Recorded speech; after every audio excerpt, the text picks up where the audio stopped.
नमस्कार। मेरे इस YouTube चैनल पर आप सभी का हार्दिक स्वागत है। मैं हूं doctor Vrinda Singh, associate professor home science, government girls college Nagaur. आज मैं आपको दस्त में किस प्रकार का भोजन दिया जाना चाहिए, दस्त में किस प्रकार का भोजन को अवॉइड करना चाहिए और दस्त में किन किन पोषक तत्वों की मांग बढ़ जाती है, इसके बारे में जानकारी प्रदान कर रही हूँ। इसके पहले पिछले वाली वीडियो में मैंने दस्त के बारे में विस्तृत जानकारी प्रदान की है और ORS का घोल कैसे बनाया जाता है इसके बारे में भी जानकारी प्रदान की है। मेरे प्यारे दोस्तों, आप सभी जानते हैं कि जब दस्त होता है तो बार बार मल निकलता है और मल के साथ जल और जल के साथ सोडियम और पोटेशियम लवण भी शरीर से बाहर निकलता रहता है। इस कारण शरीर में निर्जलीकरण की स्थिति, जिसे हम डिहाइड्रेशन कहते हैं, उसकी स्थिति उत्पन्न हो जाती है और यह स्थिति गंभीर है, खतरनाक है, रोगी व्यक्ति के लिए सही नहीं है। इसलिए डिहाइड्रेशन न हो उसके लिए रोगी व्यक्ति को तरल आहार और साथ ही साथ ORS का घोल दिया जाना चाहिए। अब मैं ये आपको जानकारी प्रदान कर रही हूं कि दस्त की अवस्था में किन किन पोषक तत्वों की मांग बढ़ जाती है और कैसे उनकी पूर्ति की जा सकेगी। तो आप जानते हैं कि शरीर में प्रोटीन का अवशोषण ठीक प्रकार से नहीं हो पाता है।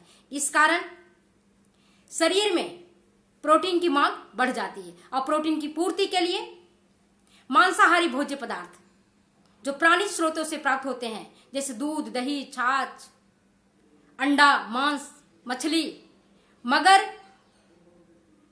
ये जो भोज्य पदार्थ हैं इनमें से जो सुपाच्य है वही दिया जाना चाहिए। दूध दस्त का रोगी नहीं पचा पाता है तो दही और छाछ उसके लिए लाभदायी होता है, स्वास्थ्यवर्धक होता है। दस्त के रोगी को दही और छाछ दिया जाना चाहिए और वही भोज्य पदार्थ दिया जाना चाहिए जो सुपाच्य हो, जिसका जैविक मूल्य अधिक हो, जो प्रोटीन के उत्कृष्ट साधन हो। ऐसी स्थिति में मांस का शोरबा आप दे सकते हैं, मांस का स्ट्यू बना करके दे सकते हैं, मांस का सूप दे सकते हैं अगर मांसाहारी व्यक्ति है तो। और अगर मांसाहारी नहीं है तो उसे दूध के स्थान पर दही और छाछ के द्वारा प्रोटीन की पूर्ति किया जाना चाहिए। दस्त की अवस्था में विटामिन सी और विटामिन बी की मांग बढ़ जाती है। विटामिन सी की पूर्ति के लिए संतरा, मौसम्बी का रस दिया जाना चाहिए। इनमें विटामिन की प्रचुरता रहती है। नींबू का शिकंजी बना करके प्रत्येक घंटे के अंतराल पर दिया जाना चाहिए। सब्जियों के सूप, फलों के रसों के माध्यम से सोडियम और पोटेशियम लवण की पूर्ति की जा सकती है, क्योंकि दस्त की अवस्था में जल के साथ सोडियम और पोटेशियम लवण की मांग बढ़ जाती है और इनकी पूर्ति फलों के रस के माध्यम से किया जाना चाहिए। ये ऐसे इलेक्ट्रोलाइट्स हैं जो व्यक्ति के स्वास्थ्य को उत्तम बनाए रखने के लिए नितांत आवश्यक हैं। अगर इनकी शरीर में पूर्ति नहीं हो पाती है, कमी हो जाती है, तो हमारे शरीर के जो वाइटल ऑर्गन्स हैं, जीवनावश्यक अंग हैं, जैसे हार्ट, किडनी, लीवर, इन पर बैड इफेक्ट्स पड़ता है और ये अंग ठीक प्रकार से काम नहीं करते हैं। इसलिए इनकी पूर्ति किया जाना आवश्यक है। अब हम देखते हैं कि एक रोगी व्यक्ति को जो दस्त से पीड़ित है उसे किस प्रकार का आहार दिया जाना चाहिए। जब रोगी व्यक्ति सोकर उठे, चाहे वो 6 बजे उठता हो या 6:30 बजे, तब उस समय उसे ग्लूकोज 1 ग्लास घोल करके दिया जाना चाहिए। अगर वो ग्लूकोज पीना नहीं चाहता है तो उसे फीकी चाय दिया जाना चाहिए और फीकी चाय के साथ मैदे वाली 2 नमकीन बिस्किट। अगर नींबू की चाय आप देते हैं तो ज्यादा फायदेमंद होता है, क्योंकि दस्त की रोगी के लिए नींबू का चाय अत्यंत स्वास्थ्यवर्धक होता है, लाभदायी होता है। 8 बजे नाश्ते में आप उसे ब्रेड जैम दे सकते हैं और साथ में टमाटर का सूप दे सकते हैं, और वो भी क्लियर सूप, थिक सूप नहीं दिया जाना चाहिए और वो सूप स्वास्थ्यवर्धक होता है।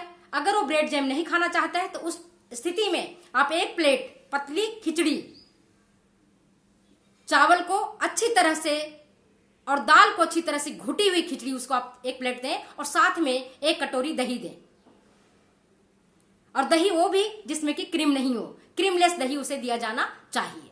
10 बजे कोई भी फलों का रस आप दे सकते हैं, मौसमी का या संतरे का, और उसमें 2 चम्मच ग्लूकोज और चुटकी भर नमक दें, जिससे कि उसको कैलोरी की पूर्ति भी हो जाए और साल्ट की भी पूर्ति, जो उसकी बॉडी में सोडियम, पोटेशियम और अन्य इलेक्ट्रोलाइट्स की जो कमी हो रही है उसकी पूर्ति हो जाए।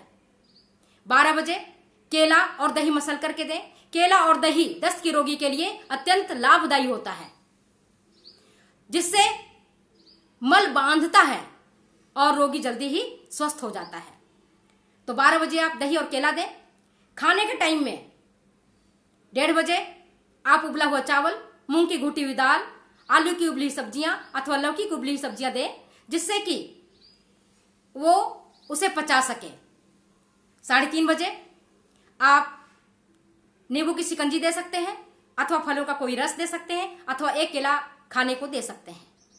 5 बजे फीके चाय और चाय के साथ चावल के मुरमुरे आप दे सकते हैं, मगर चावल के मुरमुरे में आप प्याज या नमकीन डाल करके नहीं दें। केवल प्लेन चावल के मुरमुरे दे सकते हैं अथवा 2 नमकीन बिस्किट दे सकते हैं, टोस्ट दे सकते हैं अथवा सिका हुआ ब्रेड दे सकते हैं, 1 या 2।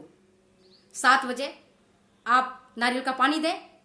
9 बजे जब रोगी खाता है उस टाइम उसे आप 2 मैदे की रोटी, मूंग की घुटी हुई दाल, आलू की उबली सब्जियां अथवा अन्य सब्जियां जिनमें रेशा नहीं हो वो दिया जाना चाहिए। रात में सोते समय अंगूर का रस या अनानास का रस उसे दें अथवा क्रीम निकला हुआ 1 कप दूध आप उसे दे सकते हैं, अगर रोगी दूध पचाने की स्थिति में है तो। अब हम जानना चाहते हैं कि दस्त की रोगी को किस प्रकार का आहार नहीं दिया जाना चाहिए। याद रखें मेरे दोस्तों, दस्त के रोगी को कभी भी रेशेदार भोज्य पदार्थ नहीं दिया जाना चाहिए, जैसे पालक, बथुआ, चना साग, मूली का पत्ता, सहजन की पत्तियां अथवा किसी भी प्रकार का जो हरे पत्तेदार सब्जियां हैं उसे बिल्कुल अवॉइड करना चाहिए, इससे दस्त बढ़ जाता है। इसी प्रकार से उसे चोकर वाली आटे की रोटी नहीं दिया जाना है, उसे दिया जाना है मैदे वाली रोटी, अथवा अगर मैदा नहीं है तो छान करके चोकर निकाल करके उसकी रोटी बना करके उसे दिया जाना है। मिर्च मसालेदार तले बुने भोजन नहीं दिया जाना चाहिए, जैसे पकौड़ा, समोसा, ब्रेड रोल, मिर्ची बड़ा, इस तरह की चीजें बिल्कुल दस्त के रोगी को नहीं दिया जाना चाहिए। ये सारी जो भोजन मैंने आपको बताया ये उसके लिए जहर समान है, जो उसे मृत्यु की ओर धकेल देगा। तो याद रखें कि तला भुना चीज उसे नहीं दिया जाना चाहिए।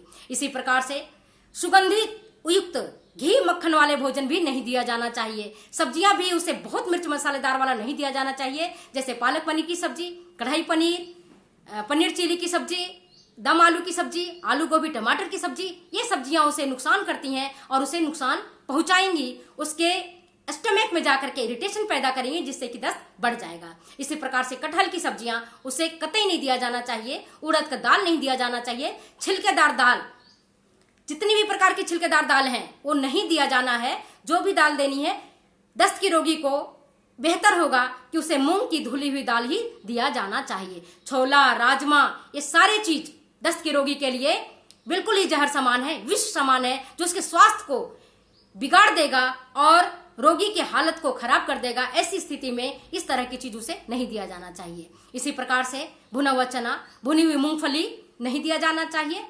अब ये देखते हैं कि रोगी की जो दस्त का रोगी है उसके आहार को नियोजन करते समय किन किन बातों को ध्यान रखना है। सबसे पहले आप ये ध्यान रखें उसे तरल आहार दें। जब वो तरल आहार पचाने लगे तब उसे अर्ध तरल जैसे खिचड़ी आप दे सकते हैं, और जब वो अर्ध तरल भी पचाने लग जाए, खिचड़ी पचाने लग जाए, तभी उसे ठोस आहार दें। ठोस आहार में मैंने अभी आपको बताया मैदे की रोटी आप दें, आलू की सब्जियां दें, घुटी हुई मूंगी की दाल दें। इस प्रकार से अगर आप देते हैं तो रोगी जल्दी से जल्दी स्वस्थ हो जाता है। बहुत बहुत धन्यवाद, आपने मेरी वीडियो को ध्यान से सुना, इसके लिए बहुत बहुत धन्यवाद। नमस्कार। अगर ये वीडियो आपको अच्छी लगे तो आप इसे कमेंट करें, शेयर करें और सब्सक्राइब करें, और जो चीज आपको अच्छी न लगी हो उससे के बारे में आप बेहिचक लिखें, मैं उसमें सुधार करूंगी, और जो चीजें आपको चाहिए वो कमेंट बॉक्स में लिखें, मैं जरूर उसके बारे में आपको बताऊंगी। धन्यवाद, नमस्कार।